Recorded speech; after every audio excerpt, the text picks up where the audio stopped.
All right, let's start with the big story that we're tracking at this hour, where Pakistan's Law Minister Zahid Hamid has tendered his resignation following the deadly clashes across the country between the police and the protesters belonging to the hardline religious groups of Tehreek-e-Labbaik, according to the Pakistani media. Now, according to reports that have in fact come in, Zahid Hamid presented his resignation to Prime Minister Shahid Khan Abbasi to bring the country out of a state of crisis. The resignation came as part of an agreement that was reached between the government and the protesters overnight. The deal came after a two-day face-off in Islamabad and other parts of the country between protesters and security forces that saw at least 6 people being killed and hundreds of others who were injured in the protests.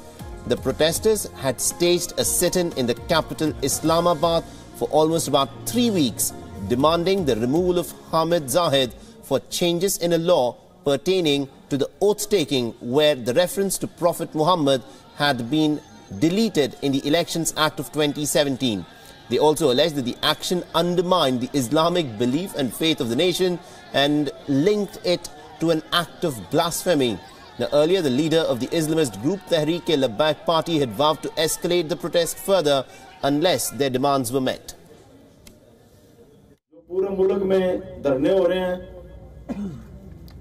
या इhtजाज है, इस पर भी अभी खत्म करने का कोई फैसला नहीं है। अगर मुज़ाकरात हमारे कामयाब होते हैं, हमारे मुतालबात पर अमल दरामद होता है, उसके बाद जो है हम देखेंगे।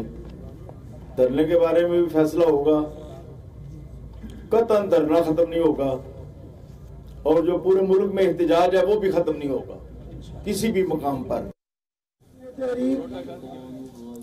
Meanwhile, educational institutions in Islamabad and Rawalpindi have been ordered to remain shut for the day in view of the protests. Pakistan's Army Chief General Qamar Javed Bajwa has called on the country's Prime Minister to handle the protests in a peaceful manner and tactfully. Now, more than 8,000 security personnel had been deployed to clear the Faizabad interchange, where protesters were staging a sit-in by blocking the highway there. The demonstrators had been camping at the Faizabad intersection near Islamabad for the past 3 weeks, demanding the resignation of the country's law minister, accusing him of blasphemy. Meanwhile, fresh reports also indicate that the restrictions which had been placed by the Pakistani government on social media sites such as Facebook, Twitter and WhatsApp have now been removed. All right, now to discuss more on this, we are joined in by our Bureau Chief Taha Siddiqui from Islamabad. Taha, a very good morning to you. What is the latest that we have in terms of the resignation of the law minister in Pakistan? Have the protesters finally got the way that they wanted? Well, as of yet, there are reports that suggest that the law minister has sent in his resignation, which basically has not been accepted by the Prime Minister. Right. So from the Prime Minister House, an official notification of one of his cabinet members resigning has not been issued as of yet.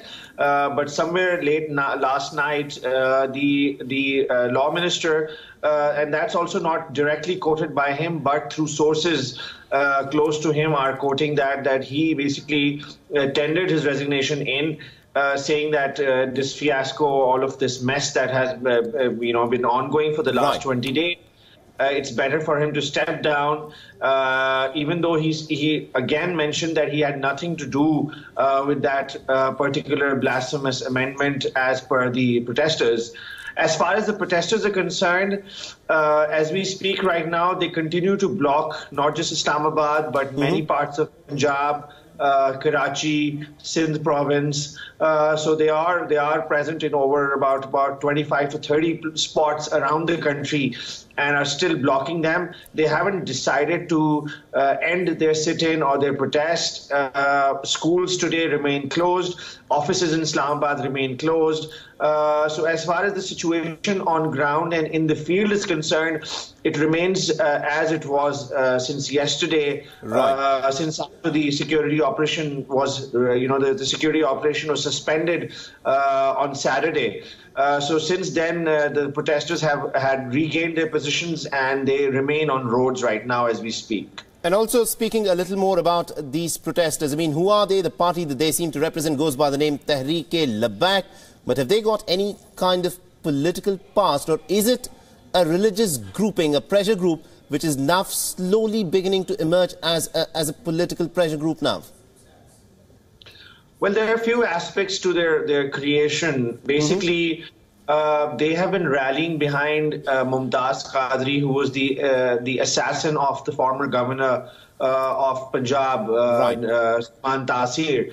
Ever since his hanging, which happened almost 2 years ago now, ever since then, basically, this party started emerging and gathering support behind Mumtaz Qadri's sort of, the assassin support.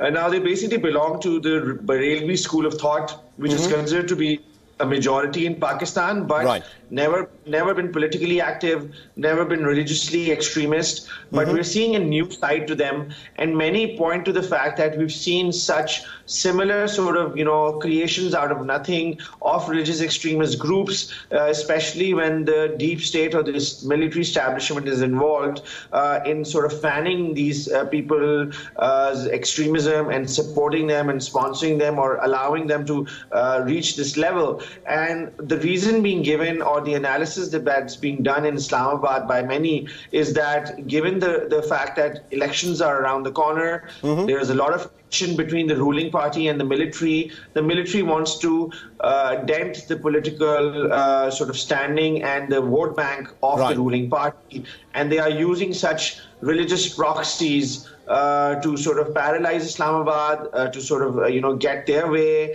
and eventually dent the vote bank, because the vote bank is of Tehreek-e-Labbaik Ya Rasool is shared with the PMLN. It's the same vote bank almost. Okay, and also considering the fact that there is a bit of a political vacuum, because Nawaz Sharif has been ousted, Khan Abbasi is not exactly a political heavyweight.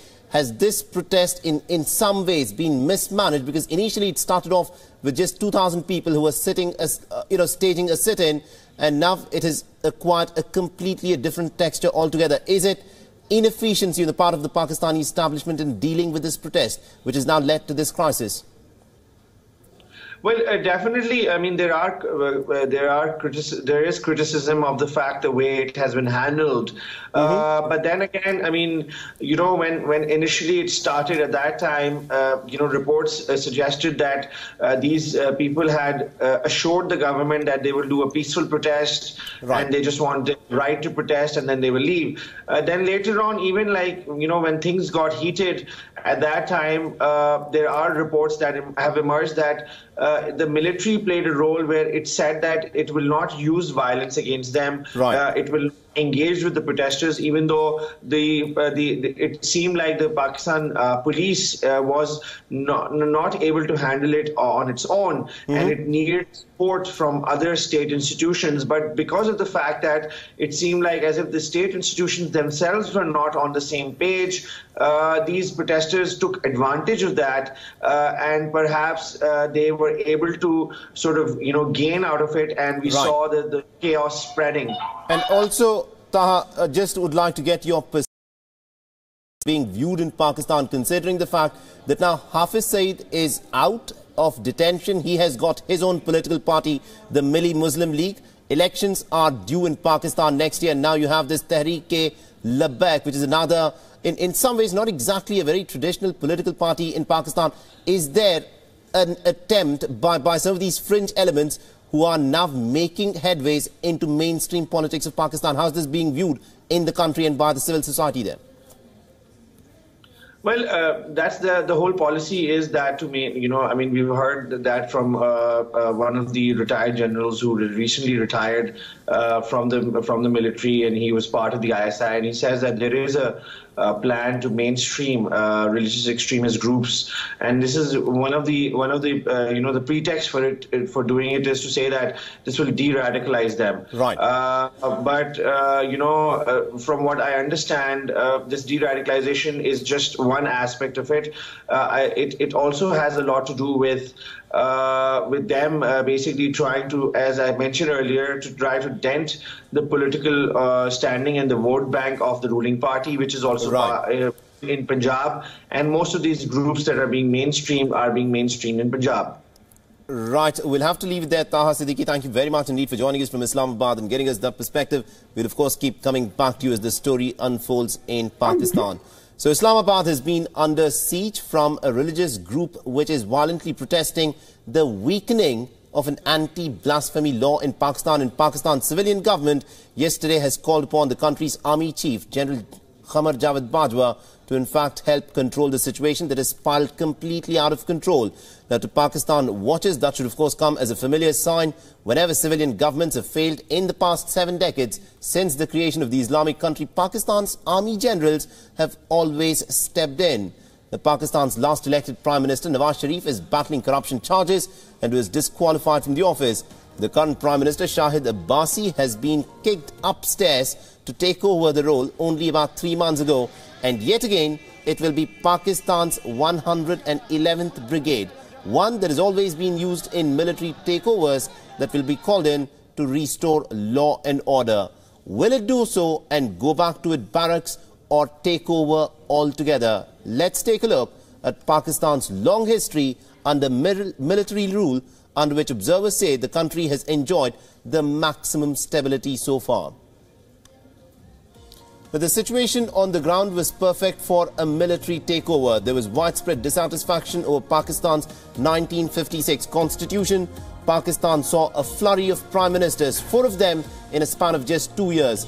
The president himself, an army general, declared martial law and appointed General Ayub Khan as his prime minister.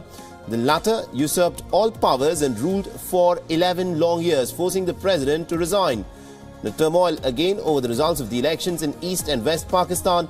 General Yahya Khan takes over and delays the sharing of power with Sheikh Mujibur Rahman in Dhaka. The freedom movement swells and Bangladesh is born. This general ruled only for 2 years before he handed over power to Zulfikar Ali Bhutto and remained under house arrest himself. Now, another election, there was more turmoil, convincing Pakistan's army yet again that martial law is the only answer. Now, General Zia-ul Haq takes over, arrests, trials and executes Prime Minister Zulfikar Ali Bhutto. The general is the longest serving head of state in Pakistan so far. His brand of martial law was considered strict but modern. The General Zia also encouraged religious fundamentalism. Pakistan enjoyed a stable GDP and the maximum economic prosperity under this general. Now, barely 11 years after General Zia's era, tension surfaced again between Pakistan's civilian government under Prime Minister Nawaz Sharif and his army chief Pervez Musharraf. In a dramatic turn of events, as General Musharraf's plane is preparing to land in Pakistan, his army loyalists arrested the Prime Minister and declare martial law. Musharraf declares himself to be the president in 2001, wins himself another 5 years in office through a controversial referendum in 2002. Pakistan's economy improves under his rule, and so does the liberal social values within the country. However, he flees abroad to escape charges of impeachment and treason and remains overseas, announcing his return to Pakistan politics every now and then. So this is how the politics in Pakistan has played out so far. The big question now is, with the civilian establishment weakening, will Qamar Javed Bajwa think that the time is ripe to stage yet another coup in the country?